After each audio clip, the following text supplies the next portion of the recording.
I am Audrey and I'm 30 years old. Nothing in my life had ever prepared me for what I witnessed at our most recent family reunion. My older brother Derek, striking my 6-year-old daughter Lily across the face. The moment played out like a nightmare I couldn't wake from, her tiny face recoiling in shock and pain, her small body trembling as tears welled in her eyes. And if that horror wasn't enough, I turned toward the rest of my family only to see my father, Howard, watching, smugly. "Well, she needed to learn some shame," he muttered, not even looking ashamed of himself. My mother, Elena, stood beside him and let out a stifled laugh, as though the whole ordeal had been some mildly amusing mishap. They thought they could get away with it, carry on like they always had, veiled behind the protective curtain of family matters and generational silence. But they forgot something crucial this time. A documentary crew was present. Their microphones had captured every word, every sound, every sickening reaction. That audio would eventually become the key to turning their lives upside down. Before I dive into how I upended Derek's pristine, carefully curated existence, I want you to pause for a second. Tell me where you're tuning in from. And if you, like me, believe children deserve unconditional protection, even from their own relatives, subscribe and stand with me. You see, growing up in the Thompson household was a masterclass in psychological warfare. It wasn't until much later that I realized just how systematically my role in the family had been carved out. I was the black sheep, the perpetual disappointment. From a young age, I learned my value was conditional, based on compliance, silence, and staying out of the way. Derek, on the other hand, was groomed for adoration, the golden child, flawless in the eyes of our parents. Howard, my father, a powerful corporate attorney known for his razor-sharp arguments and zero tolerance for dissent, had created a rigid blueprint for what success and worth should look like. Derek followed it to the letter. He was athletic, academically exceptional, and mirrored our father's cold, aggressive temperament. He didn't just meet expectations, he exceeded them and earned their praise like it was his birthright. In contrast, I was more like my mother in looks, soft features, dark hair, but lacked her ruthless submission to my father's rulebook. Eleanor enforced Howard's standards with a kind of quiet cruelty, smiling through judgment and holding up Derek as the gold standard. I asked too many questions. I challenged things. To them, I was the problem child, the misfit. At family gatherings, my mother would stage whispered condemnations to anyone who'd listen. "Audrey just doesn't understand how to behave properly," she'd say, sighing, like a martyr burdened by my existence. Not like our Derek. By the time I was 16, I had learned how to make myself small, how to disappear in a room full of people who only noticed when I made mistakes. I buried my voice, my opinions, and focused on surviving the environment rather than changing it. I counted the days until I could leave. Meeting Jason during my freshman year of college felt like finding a lifeline. He wasn't flashy or loud, but he paid attention in a way I wasn't used to. He listened. He cared. For the first time, I felt seen, like I was more than just the family's scapegoat. We got married when I was only 20.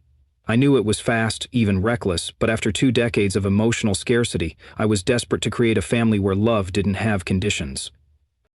Our wedding was small, simple. My parents showed up with stiff expressions and polite contempt. They criticized the venue, my dress, the food, everything. Derek arrived fashionably late, wearing a suit that probably cost more than our entire reception. He gave a toast that masqueraded as kind but dripped with disdain. "Never thought my little sister would find someone willing to take her on," he quipped, to a few uneasy chuckles. "Good luck, Jason. You'll need it."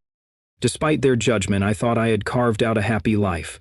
Jason and I lived in a cozy 1-bedroom apartment. I worked part-time while pursuing a degree in communications. We weren't well off, but we were content.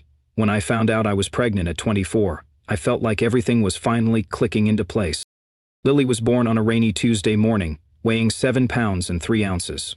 She had Jason's clear blue eyes and my jet black hair. When I first held her, I made a vow. She would never feel the way I had growing up. She would know love.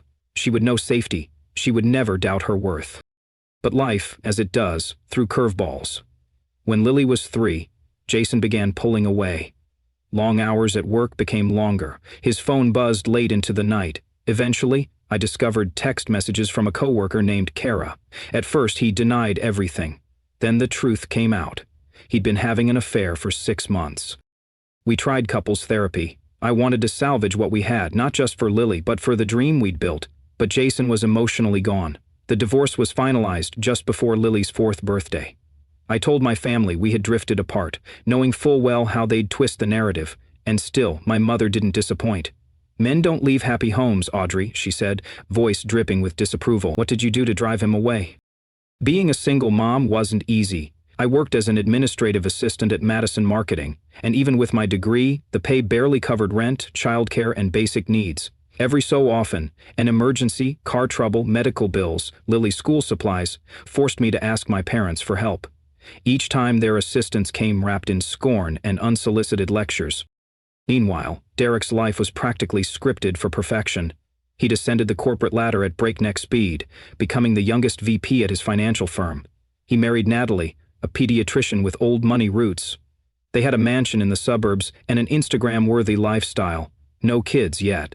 Focusing on our careers, he'd say, like it was the noble thing to do. To my parents, Derek and Natalie were the pinnacle of achievement. "If only you had been more like your brother," my father would say during my rare visits. Like I had failed some sacred test. Maybe then you'd have something to be proud of. Despite the emotional landmines, I still wanted Lily to know her extended family. I told myself children needed roots, needed to understand where they came from. I convinced myself I could shield her from the dysfunction if I stayed vigilant. So when the invitation arrived for the annual family reunion at my parents' lake house, the first one I'd even considered attending in 3 years, I hesitated. "Are you sure this is a good idea?" my best friend Tara asked. "These people have never had your back." "They're still family," I replied, though the words felt hollow. My stomach twisted at the thought of going, but Lily loved the lake, and I wanted her to have good memories. Lily was ecstatic. At 6, she was all boundless energy and endless questions. She loved music, especially singing, and our apartment often echoed with her impromptu concerts. She was bold, spirited, everything I wished I'd been allowed to be. "Will Uncle Derek be there? What about Grandma and Grandpa?" Lily asked as we packed her small pink suitcase with clothes and swimsuits. Her voice was filled with excitement, her eyes wide with innocent anticipation. "Can I swim in the lake every day?" "Yes to all of it," I assured her, my tone light and cheerful, even as a knot of unease twisted deeper in my stomach. I didn't have the heart to tell her about the shadows those names brought with them. "Grandma said your cousins are coming too," I added, forcing another smile. What I didn't mention was the fact that Paul, my uncle by marriage, married to my dad's sister, Linda, was planning to film the entire reunion. He had taken it upon himself to document what my father grandly called the Thompson family legacy, which of course was code for capturing Derek's endless list of accolades. As we made the long drive toward the lake house, I repeated calming mantras in my head like a broken record. Just 3 days. I can survive anything for 3 days. I'm not that frightened teenager anymore. I'll keep Lily safe. I won't let her absorb the poison I grew up swallowing daily. I needed to believe those words, even if deep down I was already doubting them. Because the truth is, you can't shelter someone from a toxic environment while leading them right into its heart. The Thompson family lake house was everything I remembered, and everything I hadn't missed. Perched on the edge of Lake Michigan, it stood tall and proud, a structure meant to impress.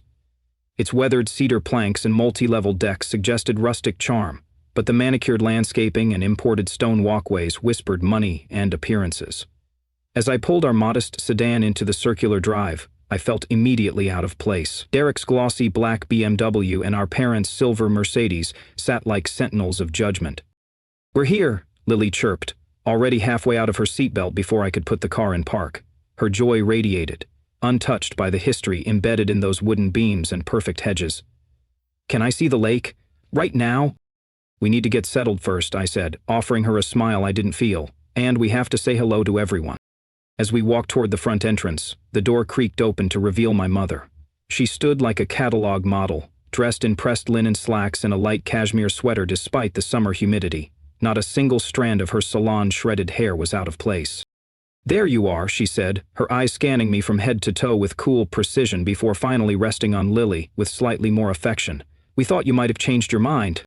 "Traffic was heavier than expected," I replied, accepting her stiff embrace. "It's good to see you, Mom." Inside, the spacious great room buzzed with activity. Cousins arranged food trays while aunts fluffed cushions and poured glasses of wine. My father, standing like a general beside the stone fireplace, was locked in an animated discussion with my Uncle Robert about hedge funds. He didn't break stride when he saw me, just offered a curt nod, and continued his analysis on stock options. From the kitchen emerged Derek, arm slung over Natalie's shoulder like a claim. He had our father's build, tall, square-jawed, broad-shouldered, but with sharper features and an even colder gaze. His smile felt like an act crafted for photos, never quite reaching his eyes. "Well, well," he said, raising his bourbon glass theatrically, "the prodigal sister returns. And with Miss Lily, too. You've shot up since I last saw you, kiddo." Lily clung to my legs, suddenly unsure. "Hi, Uncle Derek." Natalie, in contrast, greeted us with her usual grace. She was one of the few who had always been kind to me, though it was a carefully measured kindness, like someone who saw the dysfunction but chose to remain on the sidelines. "It's lovely to see you both," she said, pulling me into a light hug. "Lily, your cousins are down by the dock. I'm sure they'd love to play with you after you get settled." "Can I go, Mom, please?" Lily was bouncing with eagerness. "After we unpack, sweetie," I promised, guiding her toward the stairs. As we turned to leave, Derek called out again. "Still working at that little marketing place, Odd?" "Administrative assistant," I corrected calmly, already recognizing the bait. "I got promoted last month." "How nice for you," he replied with a smirk. "I just landed a 7-figure deal with Anderson Tech. Dad, did I tell you about the bonus?" Just like that, the focus shifted. My father turned to Derek with a beam of pride. "That's my boy, always moving up." Across the room, Paul was quietly setting up his recording gear.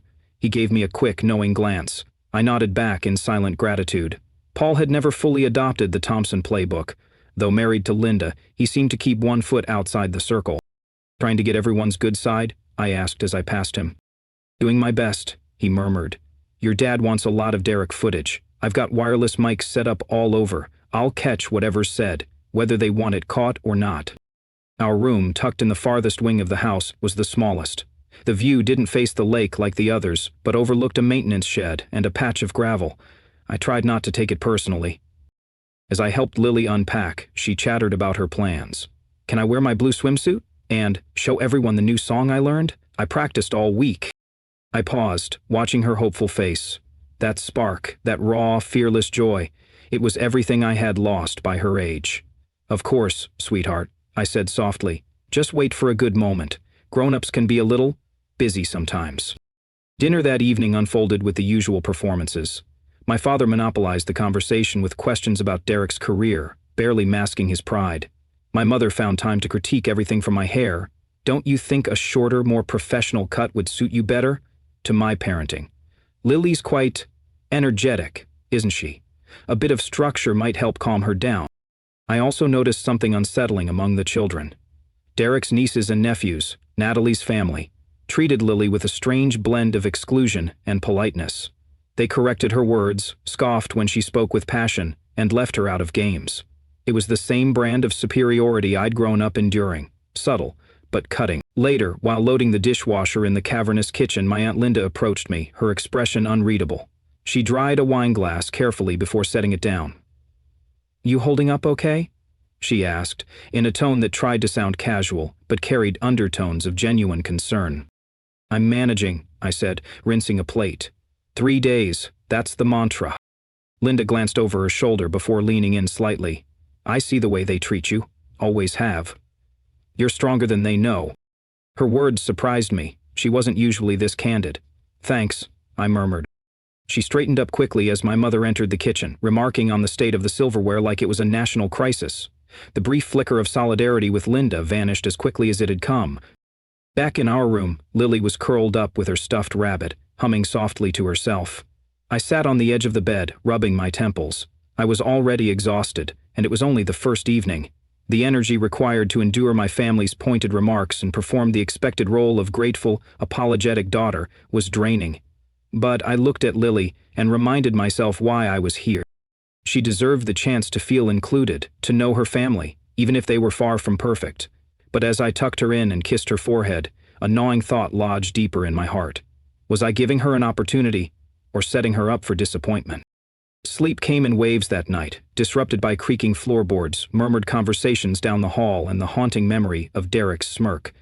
I stared at the ceiling, rehearsing responses to the passive-aggressive jabs I knew would come. I promised myself again, I wouldn't let them break me. Not this time. Not with Paul's camera rolling. Not with Lily watching. "Audrey," my Aunt Linda said, her voice as carefully modulated as ever, "Derek mentioned you've been having a tough time since the divorce." She gave me a look that was meant to seem sympathetic but carried undertones of judgment. There's an opening in our company's mailroom if you're interested. It's not glamorous, but it's steady. I forced a polite smile. I appreciate the offer, really, I replied, but I'm actually up for another promotion at Madison. I've been put in charge of a small project team. Her hand came down on my forearm in a soft pat, one that felt more like condescension than support.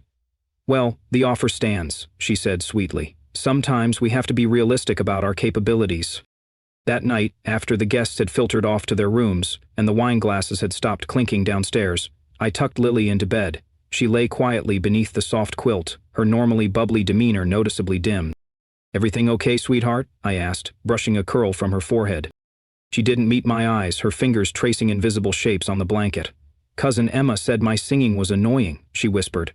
"And Uncle Derek said girls shouldn't be so loud if they want people to like them." I felt my throat tighten. It was like hearing echoes of my own childhood, critiques masked as concern, joy treated like rebellion. "Lily, listen to me," I said, keeping my voice steady. She looked up, eyes uncertain. "Your voice is beautiful. You have every right to speak, to sing, to be exactly who you are. Some people just don't understand how wonderful it is to be enthusiastic and joyful. But Grandpa said you used to be too loud too. That's why you always got in trouble." I sucked in a breath, trying to manage the rush of anger. Well, sometimes adults are wrong, even grandparents, especially your mom's parents. That got a giggle out of her, small and soft. I leaned down and kissed her forehead. "Tomorrow will be better. We'll go swimming, just you and me. We'll have fun, okay?" "Okay." But as I lay in the guest bed that night, the sound of laughter and clinking glasses drifting up from the kitchen, I knew I had made a mistake. The same toxic patterns that had shaped me were already reaching out for Lily, like invisible vines. Morning broke with sunlight pouring through the gauzy curtains. I blinked at the brightness, my body heavy with unrest. Lily, however, was already full of energy. "Mom, wake up," she squealed, bouncing on the edge of the mattress. "Uncle Paul said they're making a special breakfast. In the big room." She was already dressed in her favorite sundress, the one with yellow butterflies that danced along the hem. Her hair was a bit wild, but her eyes sparkled with anticipation. I glanced at my phone. 8:17 a.m. I had hoped to sleep in, to recover from the emotional minefield of the previous day. But Lily's excitement was a bomb. I pulled myself up with a groan. Okay. I'm up, let's go." The big room was what my parents insisted on calling the Great Hall. It had vaulted ceilings, floor-to-ceiling windows overlooking the lake, and polished wood floors that echoed every footstep. It was a space designed to impress, to project wealth and legacy. When Lily and I entered, the room was already bustling. My father sat at the head of the grand oak table, casually leafing through a newspaper like a monarch presiding over his court. My mother flitted about, overseeing the hired catering staff, as if managing a royal banquet. "Good morning," I said to the room in general. The response was tepid, some polite nods, no real warmth. "Coffee's on the sideboard," my mother said with barely a glance. "Lily, the children are at the smaller table by the windows." Paul was by the bay windows, adjusting his recording equipment with the quiet professionalism he always carried. I gave him a quick smile. "Getting all the family drama on tape?" I asked under my breath. He smirked. "Your dad wants authentic interactions. For posterity, apparently." The meal began without incident. Lily joined her cousins, trying to strike up conversation, to laugh along, but the subtle exclusion was already in motion. They answered her questions with one-word replies, turned away from her in whispers, and giggled amongst themselves. She tried harder, her voice a little louder, a little more desperate to be included. I sat with Aunt Linda and her husband, making small talk about local real estate prices and weather forecasts. It all felt surreal, like playing a part in a play I didn't audition for. About half an hour in, the children finished eating and migrated toward the play area at the far end of the hall. I watched Lily carefully. She had started coloring in her book and, as always, softly began to sing. It was a familiar song from her favorite animated show, something light and cheerful about friendship and bravery. Her voice, though gentle, carried in the acoustically designed room. I saw my father frown, and Derek's jaw clenched tighter with each passing chorus. Derek's kids and the other cousins ignored her completely. One of them gave her a look of mild annoyance, but she kept singing, oblivious to the undercurrent around her. "Audrey," my mother said sharply from across the table, "don't you think Lily's being a bit disruptive?" Before I could respond, Lily hit the chorus, her voice ringing out bright and proud, and then Derek muttered, loud enough for the entire table to hear, For God's sake, can't you control your child for 5 minutes? I started to rise, planning to gently quiet Lily, but in the next breath, Derek's chair scraped violently against the hardwood as he stood. He marched across the room, his expression thunderous.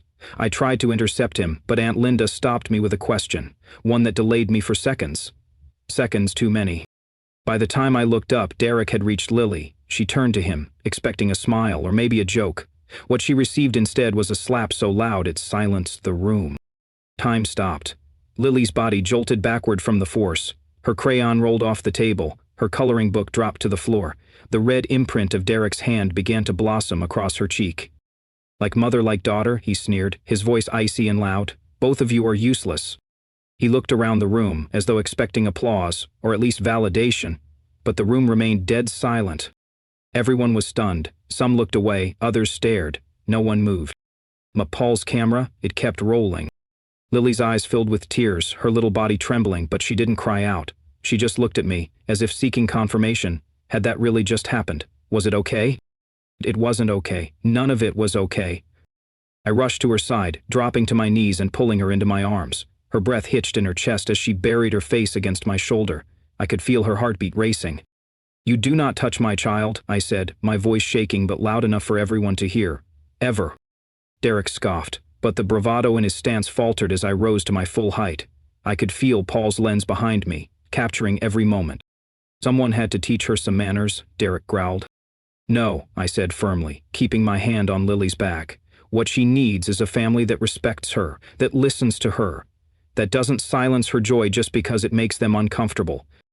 My father finally stood, stepping forward with a strained look on his face. "Let's all calm down. This is a misunderstanding."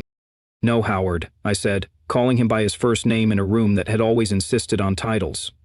"It's not a misunderstanding. It's a pattern." Silence fell again, even heavier than before. "You spent your life teaching us to follow power and silence anything that challenged it. You made me feel like I was never enough. And now, your golden boy has laid hands on my daughter because she had the audacity to sing." Derek took a step forward. "This is ridiculous." "Don't," I warned, my voice low and sharp. "You've done enough." Paul, still holding his camera steady, didn't speak, but his expression said everything. He knew this was more than family drama. This was generational trauma, captured in real time. My mother tried to smooth things over. "Let's just finish breakfast. We're all a little tired." I turned to Lily, wiping a tear from her cheek.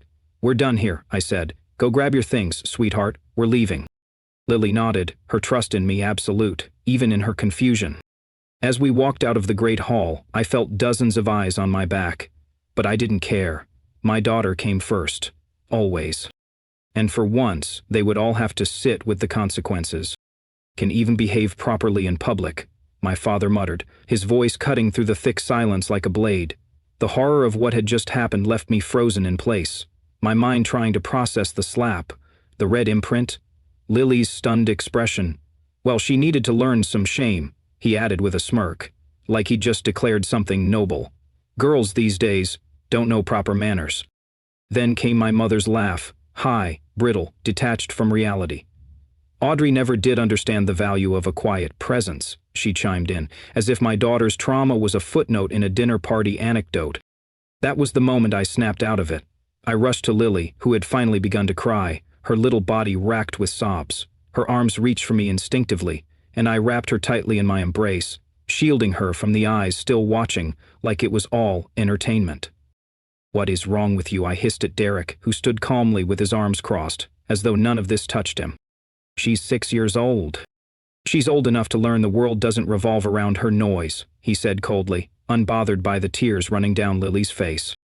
"Maybe if someone had taught you that lesson," he continued, voice rising, "you wouldn't be a divorced secretary raising a brat alone." "Administrative assistant," I corrected instinctively, my voice shaking with rage and disbelief. "And she's not a brat. She's a child who was singing." My father neatly folded his newspaper and looked up. "Audrey, you're overreacting. Again, a little discipline never hurt anyone. Look how well Derek turned out, compared to how you've coddled that girl." The room had fractured. Some family members nodded along with Derek and my father, clearly agreeing. Others sat in stunned silence, avoiding eye contact. But what caught my eye was Paul. He stood by his camera equipment, unusually still, his expression pale. Then it hit me. The microphone. Paul's audio equipment, placed for the documentary my father insisted on filming to glorify the Thompson legacy, had caught everything. Derek's slap, my father's comments, my mother's dismissiveness. All of it. Derek must have realized it too, because his eyes darted to Paul, then to the cameras. "You know what?" I said, my voice louder now as I stood with Lily clinging to me, her face buried in my shoulder. "We're done here. No one touches my daughter. No one." "Oh, stop with the dramatics," my mother scoffed. "It was hardly a tap. You're embarrassing yourself." I laughed, a sharp, disbelieving sound. "I'm embarrassing myself? Derek just slapped a 6-year-old across the face for singing, and I'm the problem?" Derek stepped forward, his expression menacing. "Watch your mouth, Audrey. That was discipline, not assault. Something you clearly never learned." I stepped back, tightening my hold on Lily. "Stay away from us." "We're leaving." "Running away again?" Derek called as I headed for the stairs. "That's all you've ever been good at." I didn't look back. My focus was on getting Lily to safety. As we reached our room, I heard the soft murmur of conversation returning below us, as if the family had already decided this was just another incident to be smoothed over and forgotten. But they were wrong. Everything had changed. The facade had cracked. The rules that once governed this twisted dynamic had shifted irrevocably. Derek had crossed a line that could never be undone, and thanks to my father's obsession with documenting his family's greatness, I had undeniable proof. Inside the small guest room, I placed Lily gently on the bed. Her sobs had quieted to soft hiccups, but the bright red mark on her cheek still burned against her skin. I went to the bathroom, soaked a washcloth in cold water, and carefully dabbed it to her face. "It hurts, Mommy," she whimpered. "Why did Uncle Derek hit me? Was I bad?" Her words tore something inside me. "No, sweetheart, you were not bad. You were singing. You were being joyful. Uncle Derek was wrong to hit you. Very, very wrong." "But Grandpa said—" "Grandpa was wrong too," I said, more firmly than I ever had before. Nobody should ever hit you, not for singing, not for anything." "Your voice is beautiful." As Lily slowly calmed, I began packing. My hands trembled as I folded our clothes and zipped our bags. We had to get out. I knew my family would start trying to spin the story, reshape the narrative, until Lily questioned what she felt. Until she thought maybe it hadn't been so bad. Until she believed the lie. A soft knock startled me. "Who is it?" I asked sharply, positioning myself between the door and Lily. "It's Paul," came the quiet response. "Can I talk to you for a second? Alone." I cracked the door. Now really isn't a good time. Paul's face was etched with concern. "I know, I got everything. On tape. The slap. Derek's words. Your dad. All of it." He looked over his shoulder, then lowered his voice further. "I can make you a copy before they notice, before they ask me to delete it." I stared at him. "You'd do that?" He nodded. "What Derek did, that was assault. The rest of them, they just let it happen. I married into this family, Audrey, but I've never seen anything like this." "Thank you," I whispered. "We're leaving as soon as I'm done packing. Meet me by your car in 20 minutes. I'll transfer the audio to a USB for you." After he left, I called Tara. She picked up on the second ring. "How's the family reunion from hell?" she asked, half joking. "Derek hit Lily," I said, the words catching in my throat. "Slapped her, across the face, for singing." Silence, then pure outrage. What? Are you joking?"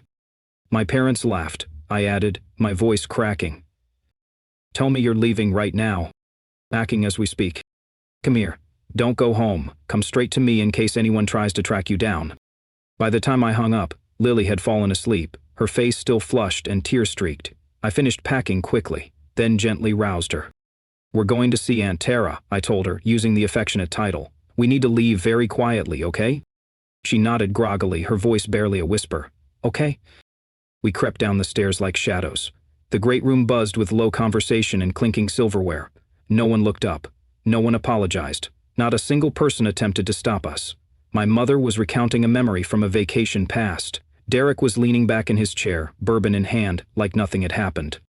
Outside, the morning sun was warm but offered no comfort. I loaded our bags into the trunk and buckled Lily into her car seat.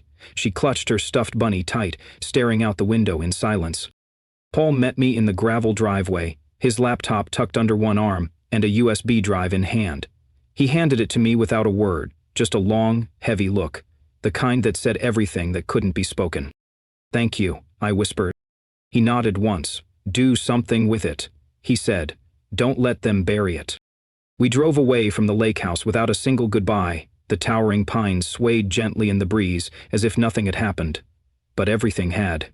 I glanced in the rearview mirror one last time. Not at the house, but at the little girl in the back seat, whose world had shifted.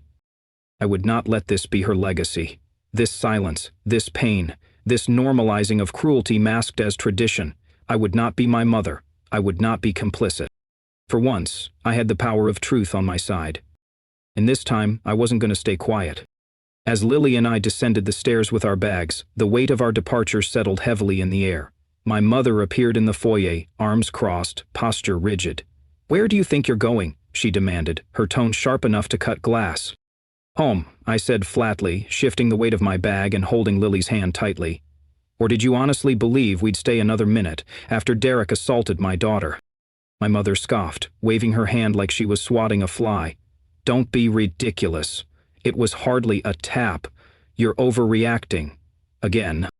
I shifted slightly, turning Lily just enough to reveal the side of her face, still marked by a faint but unmistakable red imprint. "A tap doesn't leave a handprint," I said evenly, my voice low but steady. For a flicker of a moment, something that resembled doubt flickered in her eyes. Her lips parted, but no words came. Then, just as quickly, she regrouped. "Children bruise easily," she said dismissively. "You're blowing this out of proportion, making a scene over nothing." "Nothing?" I repeated, my voice rising with disbelief. "Would it be nothing if someone slapped you in front of the entire family because you spoke during breakfast? Or if I smacked Derek across the face for being condescending?" "That's different," she snapped, her composure cracking for a moment. "Why? Because adults don't need discipline?" "Exactly. Neither do children," I countered, my voice sharpening. "They need guidance, respect, not violence disguised as teaching." Behind her, my father entered the foyer, already annoyed. "Audrey, you're being hysterical. Calm down, sit, have a drink. We can discuss this like adults." "There's nothing to discuss," I said coldly. "We're leaving." "If you walk out that door," he said, his voice low and threatening, "don't expect any more help, no more money. No more bailing you out when you can't pay rent or need school supplies for that child." The words hung in the air like smoke. In the past, they might have worked. The times I'd swallowed my pride to ask for assistance flashed before me, each moment paid for, in lectures and humiliation. But not today. "Keep your money," I said, tightening my grip on Lily's hand. "It's not worth what it costs." Derek emerged from the living room, a tumbler of amber liquid in his hand despite the early hour. His smile was lazy, cruel. "Running away as usual, little sister? Can't face the consequences of your poor parenting?" I stopped in my tracks and looked him dead in the eyes. "The only consequence I'm trying to avoid is raising a daughter who believes it's normal for men to hit her," I said. "So enjoy your perfect life, Derek. I hope showing everyone who you really are was worth it." His jaw tightened. "Is that a threat?" "No," I said, opening the front door. "Just an observation." As promised, Paul stood quietly behind his car, tucked partially behind the row of tall pines lining the driveway. He looked tense, eyes scanning the house as he handed me a small USB drive. "The audio's crystal clear," he said in a low voice. "Derek's slap, his comment about you both being useless, your father's remark about learning shame, your mother's laugh. Every word is there." "I'll be careful," I promised. "I won't implicate you unless it becomes absolutely necessary." He nodded once. "They'll come after you when they find out. Be ready." The drive to Tara's apartment was nearly silent. Lily dozed in her booster seat, her bunny clutched tightly against her chest. I kept one hand on the wheel and one eye on the road while my mind turned over every possibility. What would I do with the evidence? Could I even fight people who had spent their entire lives rewriting narratives? Tara opened her door with urgency the moment we arrived. She enveloped Lily and me in fierce hugs, her presence grounding me. "I made up the guest room for you both," she said. "Stay as long as you need." That night, after Lily was tucked into the unfamiliar bed and finally sleeping peacefully, Tara and I sat at her kitchen table with her laptop. The USB drive rested between us like an unexploded device. "Are you sure?" she asked as I inserted it into the port. "You don't have to hear it again." "I need to know exactly what was said," I replied. "And I need someone besides me to hear it." The recording started, and though I braced myself, I wasn't prepared. Hearing it stripped of context, the slap, the sneering voices, The condescension? It felt even more vile. My father's cold dismissal, my mother's laughter, Derek's venomous tone. They weren't just toxic, they were dangerous. Jesus, Tara whispered when it ended. I knew they were bad, but this is monstrous. I know, I said, my resolve turning to steel. Now the question is, what do I do? You could take it to the police, she suggested. That's assault on a minor. I could, I agreed. But you know how these things go. Without this recording, it's my word against theirs, and even with it, they'd frame it as a harmless correction, call me unstable, say I'm trying to get money. So what then? Let it go? No, I said firmly. Derek crossed a line. And this time, there have to be consequences. Over the next few days, while Lily adjusted to life at Tara's, I started my own quiet campaign. First, I took Lily to her pediatrician, Dr. Winters, who documented the bruise and referred us to a child psychologist. She's showing signs of trauma, he said. Fear of adult males, night terrors. She needs help processing this. Next, I met with Lisa, a college friend who had since become a respected attorney. I played her the audio recording. This is powerful, she said, leaning back. For criminal charges, it could go either way. A skilled defense would argue it was a single, out-of-character disciplinary act. I'm not trying to sue him, I clarified. I'm not after money. Lisa nodded slowly. Still, this could be devastating to someone who values public image, especially if he's in finance. That's when it clicked. Derek's position at Meridian Financial came with a strict morality clause. He'd bragged about it, boasting that his role required maintaining a squeaky clean image because of the sensitive data he managed and his work with youth mentoring programs. That night, I began gathering details, company policies, statements, press releases. I read everything I could about the children's charity he served on and the leadership codes tied to it. By morning, I had drafted a detailed summary of what happened, supported by the pediatrician's documentation and the audio recording. I wasn't planning to go public just yet, but I wanted to be ready if I had to. Then I began reaching out, quietly, to contacts in the nonprofit sector. I asked pointed questions about ethics standards for board members, about how children's charities respond to complaints. I wasn't naming names, not yet, but I was laying the groundwork. Each step I took made my spine feel a little straighter.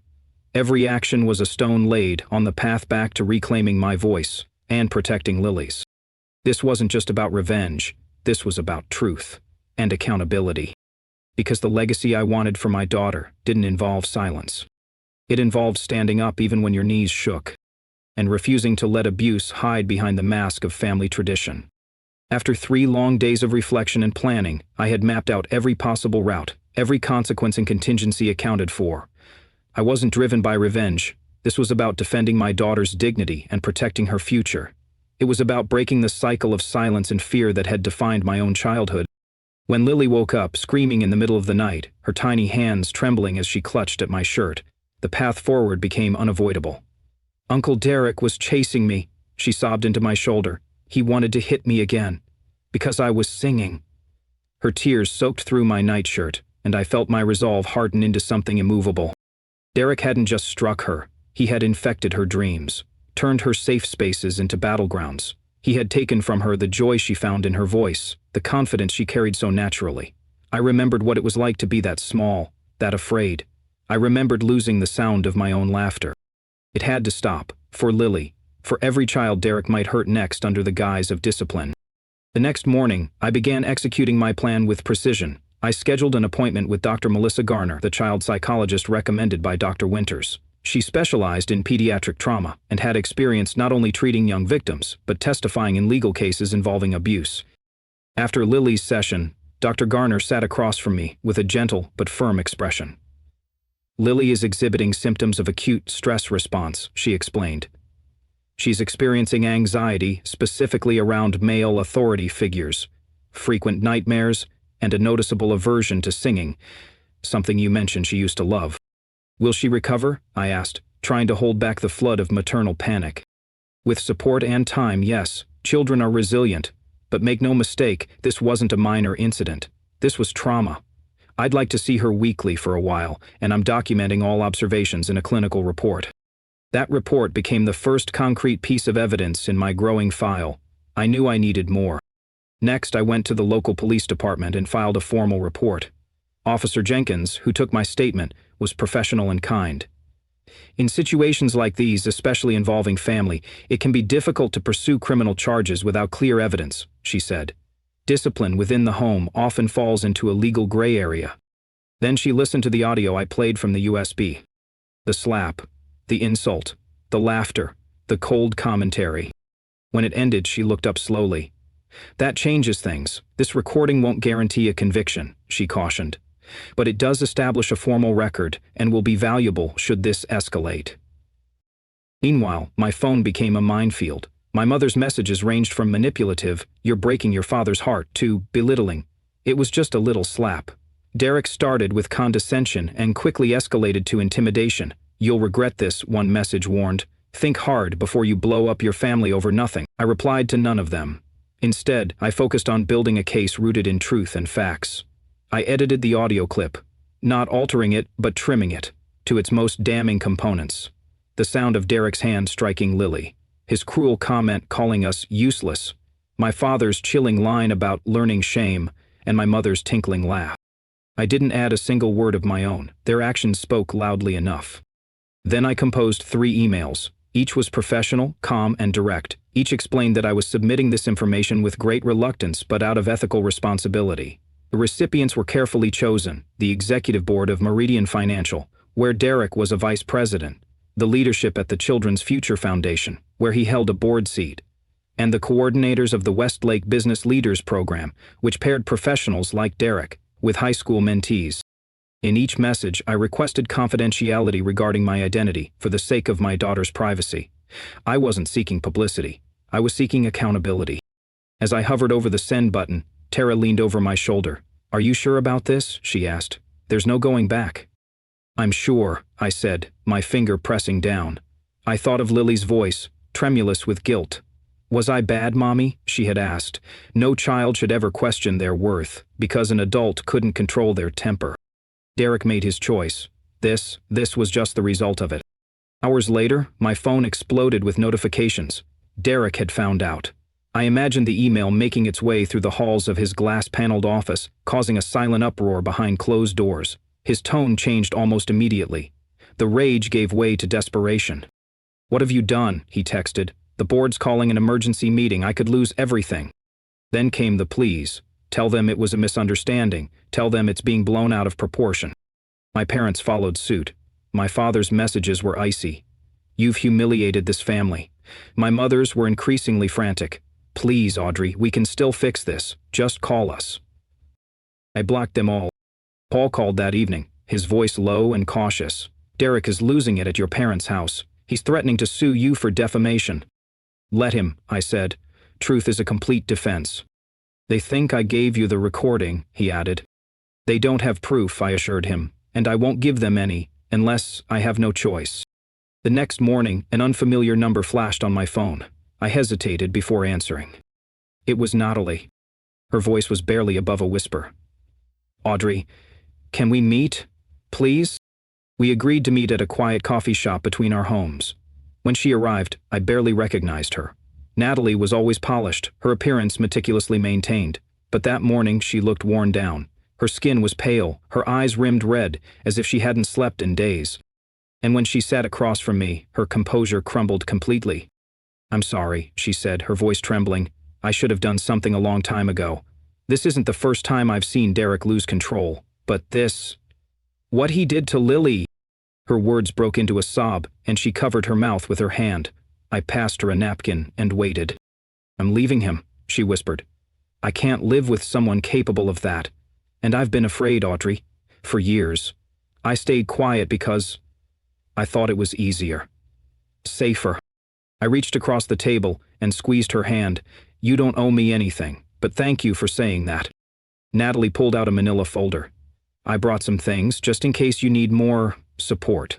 These are emails, text messages, even a photo of a bruise from a few months ago.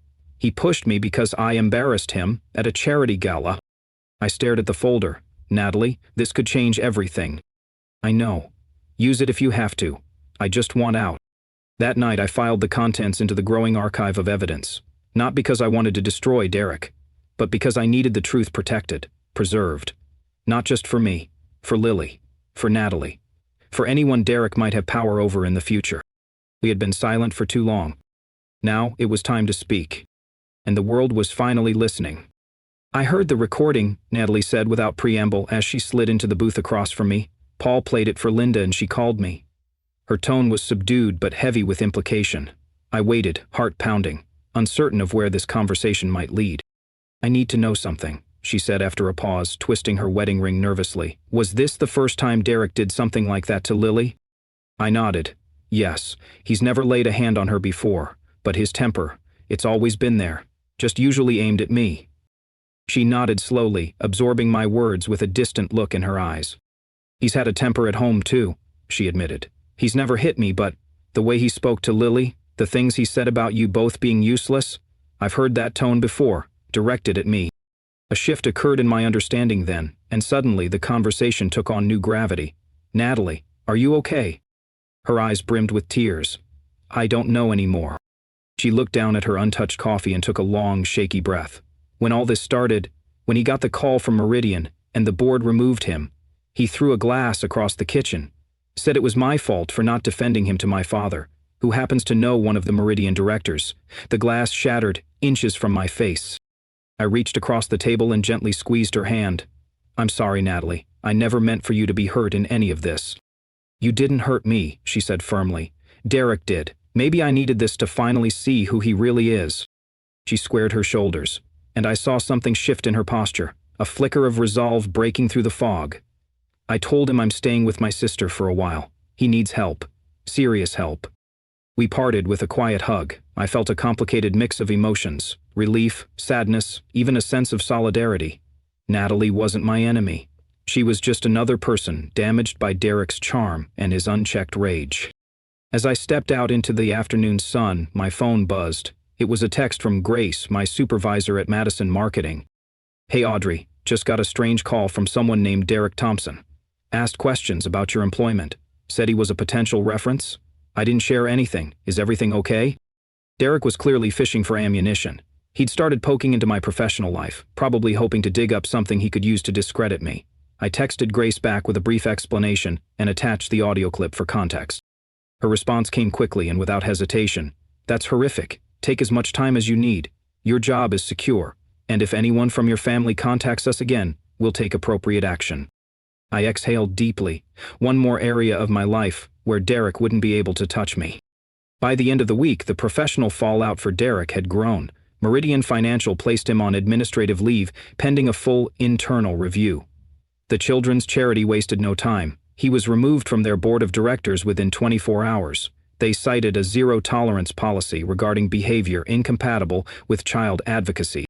The mentorship program suspended his involvement indefinitely. And then came the community's response.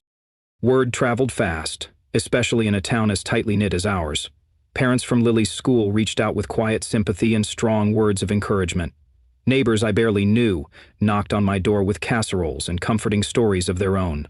Stories of families who used discipline as a euphemism for control and cruelty. What formed around us was more than a support network. It was a community of survivors, people who knew what it meant to be silenced, shamed, and dismissed in the name of family harmony. Their stories gave me strength, and their kindness offered the balm I didn't know I needed. Derek, meanwhile, scrambled to control the narrative. Through mutual acquaintances and old colleagues, he painted me as a bitter, vengeful single mother, someone manipulating a child to gain sympathy or money. But the unedited audio, which quietly circulated among key individuals, left little room for misinterpretation. My phone rang again. This time it was Paul. "I just wanted you to know," he said softly. "A few family members have come to me privately. They said they've seen Derek be physically aggressive with other kids in the family before, nieces and nephews, even his godson once. They were too afraid to speak up then, but now, they're backing you." The pit in my stomach deepened. Derek's slap wasn't an isolated loss of control. It was part of a larger pattern. I hadn't just protected Lily. I'd exposed a cycle that could have gone unchecked for years. Derek's messages grew increasingly erratic, swinging between venom and desperation. One moment he was threatening legal action, the next begging for forgiveness, calling on family loyalty. I ignored every word. My focus remained on Lily, her safety, her healing, her joy. The foundation had been laid. The truth was out in the open, recorded, verified, and impossible to deny. The question now was whether Derek and my parents would ever have the courage to confront it. By the third week, the consequences were undeniable. Meridian Financial concluded its investigation. Derek was demoted to a non-penciler-facing position, a blow to both his ego and paycheck. His access to sensitive information was revoked. He wasn't fired, but he had been symbolically exiled. The children's charity made their decision permanent.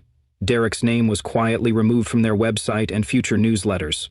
Even his social life took a hit. Invitations dwindled. Prestigious dinner parties where he once held court no longer had a place for him. Paul kept me updated, acting as a kind of reluctant informant. "Your parents are in full damage control," he said during one call. "They're spinning this hard, telling everyone you've always been unstable, jealous of Derek's success." I rolled my eyes. "They've been running that story for decades. Doesn't make it true." What surprised me wasn't the smear campaign. It was the backlash against it. My Aunt Catherine, my mother's reserved younger sister, called me one afternoon. "I saw it happen," she admitted, her voice trembling. "I saw Derek slap your little girl. I was on the other side of the room, and I didn't move. I've felt sick about it ever since." "Why are you telling me this now?" I asked quietly. "Because your parents are calling a family meeting," she explained. "They're trying to get everyone to present a united front. They want to make it seem like you're exaggerating. I can't be part of that lie." Her voice cracked. "What Derek did was wrong, but your parents, their reaction was worse." She wasn't alone. Slowly, other family members reached out. Not all, and not always with apologies, but with acknowledgments. Some offered support, others simply verified my account. A divide formed in the family, not along generational lines, but along moral ones. Meanwhile, Lily was making steady progress. Her sessions with Dr. Garner became a lifeline. She began drawing again. Pictures of herself by the lake, not crying, but singing. Quietly at first, then louder. One morning as we got ready for school, she hummed a few notes of her favorite song. It wasn't perfect, it was tentative and soft, but it was music, and it was hers. I nearly cried just hearing it. I also made sure she felt safe beyond our home. I coordinated with her teacher, explaining what had happened in general terms. The school counselor checked in with her regularly. A few parents whose children played with Lily offered to host short playdates, letting her rebuild social trust at her own pace. Meanwhile, I started therapy myself. Dr. Garner referred me to a trauma specialist who helped me untangle decades of internalized blame and familial gaslighting. For the first time, I gave voice to memories I'd suppressed, patterns I'd excused. I started to believe I wasn't overreacting. I was finally reacting appropriately to years of abuse, cloaked as tradition. That healing made it easier to face the continued smear campaign from my parents. They wrote letters to distant relatives, painting me as unstable and manipulative. But more and more people weren't buying it. They had seen too much, heard too much, and now they were choosing to stand with the truth. Derek, for all his bluster, had been unmasked, and there was no going back to the silence we once accepted as normal. One evening, as we lay reading before bed, Lily looked up at me and asked, "Mommy, do you think I can sing again at the next school show?" I smiled through tears, kissing her forehead. "I think the world is lucky to hear your voice, sweetheart. Sing as loud as you want." The nightmares had decreased, though she still grew anxious around loud male voices. Most encouragingly, she had started singing again, quietly at first, then with growing confidence as I consistently reinforced that her voice was beautiful and welcome in our home. For weeks after the incident, we built a new rhythm, safe, gentle, and free of judgment. Then came a call I didn't expect. My grandmother Martha, my father's mother and the matriarch of the family, summoned everyone to her home. "This has gone far enough," she declared. "I want both sides of the story, and I want the family to make peace." "There aren't two sides to hitting a child, Grandma," I replied. "Perhaps not," she conceded, which surprised me. "But there needs to be a resolution. Sunday at 2:00. I expect you to be there." I consulted Dr. Garner about whether to bring Lily to this family meeting. Her advice was unequivocal. "Absolutely not. This is adult business now, and she shouldn't be exposed to potential conflict or be asked to relive her trauma." Tara agreed to watch Lily while I went alone. Driving to my grandmother's sprawling Victorian home, anxiety twisted in my stomach. I hadn't seen my parents or Derek since the lake house. I didn't know what version of them would be waiting behind those heavy oak doors. The tension in the formal living room was thick. My parents sat stiffly on the antique sofa, my mother's face composed yet tight with fury. Derek and Natalie sat apart, she in a wingback chair near the window, he leaning against the mantel, eyes shadowed and bloodshot. Aunts, uncles, and cousins filled the other seats, all of them quieter than usual. My grandmother entered last, leaning on her cane but radiating that unshakable authority she had always possessed. "I've lived long enough to see 5 generations of this family," she began, "and I've never been more disappointed than I am today." My father straightened. "Mother, if you'd just let us explain." "Howard," she cut him off. "I may be old, but I'm not senile. Paul was good enough to share the recording with me. I heard exactly what happened." Silence fell like a dropped curtain. She turned to Derek. "You struck a child, a 6-year-old, for singing. Then you insulted her and her mother. Your behavior was inexcusable." "It wasn't that hard a slap," Derek mumbled. "Everyone's overreacting." "Be quiet." Her voice cracked like a whip. "When a grown man hits a child, the force is irrelevant. It's the breach of trust, the abuse of power." She turned to my parents. "And you two encouraged it, laughed at it, dismissed it." My mother finally cracked. "Martha, you don't understand. Audrey has always been difficult, always exaggerating." "Eleanor," my grandmother snapped, "I raised your husband. I know exactly where Derek learned this behavior." She turned to my father. "Howard was disciplined harshly by his father, too harshly. I regret every day I didn't stop it. I won't make that mistake again." The room remained frozen. My father stared at his hands. My grandmother shifted her gaze to me. "Audrey, you did what I should have done decades ago. You protected your child, even at great personal cost. For that you have my respect." I didn't know what to say. I hadn't expected this, not from her.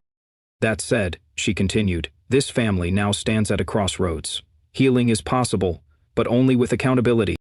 Derek pushed off the mantle. "Accountability? I've been humiliated, demoted at work, kicked off the charity board I helped build. Isn't that enough punishment for one slap?" "This isn't about punishment," I said, my voice rising. "It's about acknowledging what you did and how it affected Lily. She has nightmares. She stopped singing, her greatest joy. She asked me if she was bad."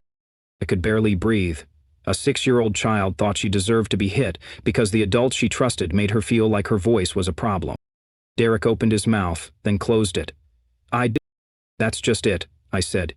"You didn't mean to traumatize her. You meant to control her. Just like this family has always tried to control me, but intention doesn't erase harm." My father stood up suddenly. "This is ridiculous. Derek made a mistake. Audrey destroyed his reputation out of spite." "No, Howard," my grandmother said. "Audrey showed the world who Derek really is. He destroyed his own reputation." My mother gasped. "I can't believe you're taking her side." "I'm taking the side of that child," my grandmother said, "as should all of you." And just like that, decades of silence cracked open. Aunt Catherine admitted she had seen my father strike me as a child while Derek was coddled. Cousin Jennifer revealed Derek had once grabbed her son roughly by the arm. Uncle Robert confessed to witnessing Derek shove someone at a golf event, but said nothing because men handle things. A pattern emerged, one of Derek's unchecked aggression and my parents' enabling. Then Natalie spoke, quiet but resolute. "I'm filing for separation." Derek's head snapped toward her. "What?" "This incident forced me to face what I've been ignoring. The way you speak to me when you're angry, the things you throw, the way I tense when I hear your car in the driveway." He stared, stunned. "I've defended you for years," she continued. "To friends, to family, even to myself. But when I heard what you said to Lily, when I heard your voice in that recording, I realized that could have been our child.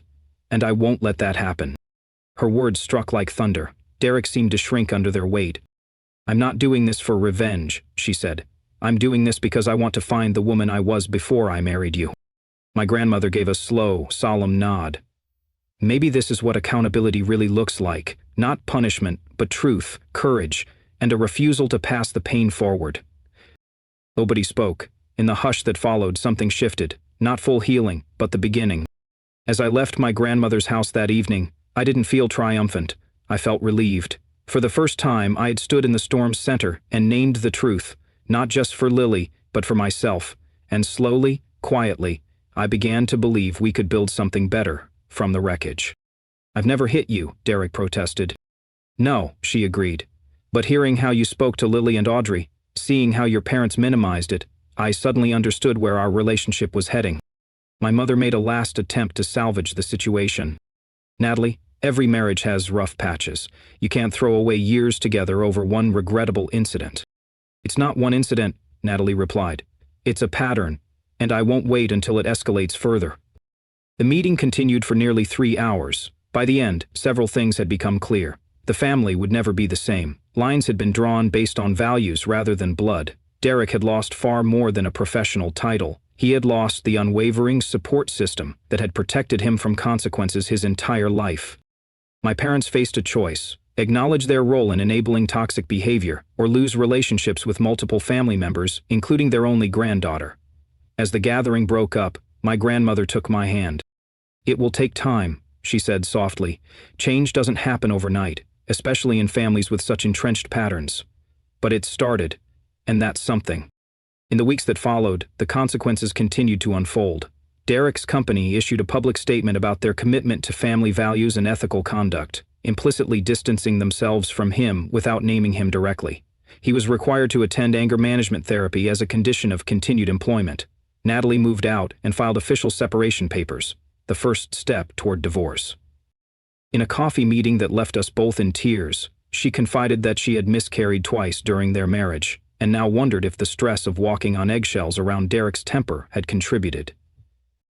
My parents made halting, awkward attempts at reconciliation, clearly motivated more by damage control than genuine remorse. My mother called with an invitation to dinner that included no acknowledgement of what had happened. My father sent an email that characterized the whole situation as a misunderstanding blown out of proportion. I maintained firm boundaries, making it clear that any relationship moving forward would require acknowledgement of the harm done to Lily, and concrete steps to ensure her safety and emotional well-being in their presence. The most profound changes, however, happened within me. The woman who had once accepted mistreatment as her due now stood firmly in her power.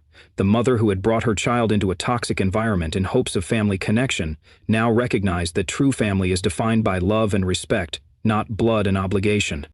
6 months after the incident, I sat in Dr. Garner's office for a progress update on Lily's therapy. "She's doing remarkably well," the psychologist shared. "Children are resilient, especially when they have a secure attachment to a protective caregiver. You've done everything right, Audrey." "I didn't protect her from the initial trauma," I admitted, the familiar guilt surfacing. "But you responded perfectly afterward," Dr. Garner countered. "You validated her feelings, removed her from danger, got her appropriate support, and held the perpetrator accountable. That's why she's healing." As I drove home, I reflected on the unexpected gifts that had emerged from this painful chapter. A stronger, more confident voice, healthier boundaries, the knowledge that I could protect my daughter even against powerful opposition, and perhaps most surprisingly, authentic connections with family members who shared my values rather than simply my DNA. The path forward remained complicated. Healing would take time for all involved. But for the first time in my life, I was walking that path on my own terms, with my head held high and my daughter's hand firmly in mine. Our small apartment, once a symbol of my post-divorce financial struggles, had become a true sanctuary, filled with laughter, music, and most importantly, safety. Lily's recovery continued to amaze me. Dr. Garner had reduced our sessions to monthly check-ins, noting that Lily's resilience was remarkable. "She's singing again," I shared during our last appointment, emotion tightening my throat. "Not just at home, she joined the children's choir at the community center." "That's significant progress," Dr. Garner smiled. "It means she no longer associates her voice with punishment or shame." The incident had created ripples that extended far beyond our immediate family. Derek had been required to complete anger management therapy. Though his career trajectory had been permanently altered, the once golden child now occupied a back-esher position, with little client contact. His marriage had not survived the scrutiny that followed his actions. Natalie filed for divorce 3 months after their separation, citing irreconcilable differences publicly, but sharing with me privately that the incident with Lily had forced her to acknowledge the emotional abuse she had normalized in their relationship. "I keep thinking about what might have happened if we'd had children," she confided during one of our now regular lunch meetings. "Would I have recognized it then? Or would I have enabled him the way your parents did?" My relationship with my parents remained complicated. After multiple attempts at rug sweeping failed, they grudgingly agreed to family counseling. Our first session had been tense, with my father attempting to control the narrative and my mother alternating between tears and passive-aggressive comments about family loyalty. "Reconciliation requires accountability," the family therapist stated firmly. and accountability begins with acknowledging harm. It took 3 sessions before my father admitted, with visible difficulty, I should have stopped Derek instead of encouraging him. What he did to Lily was wrong. My mother took longer, struggling to relinquish her role as family peacekeeper and enabler. I just wanted everyone to get along, she said, her voice cracking. As we continued the counseling sessions, small breakthroughs emerged. My mother, hesitant and tearful, eventually admitted, I didn't know how to stand up to your father. I thought keeping peace meant staying silent, even when it hurt you. I see now that silence can be just as harmful. Her voice cracked, and for the first time, I believed she meant it. She wasn't just trying to patch things up, she was genuinely trying to change. In one particularly emotional session, my father looked at Lily's drawing that I had brought in, crayon rainbows and stick figures labeled me and mommy. He stared at it for a long moment before saying, She's happy. That's all that should matter.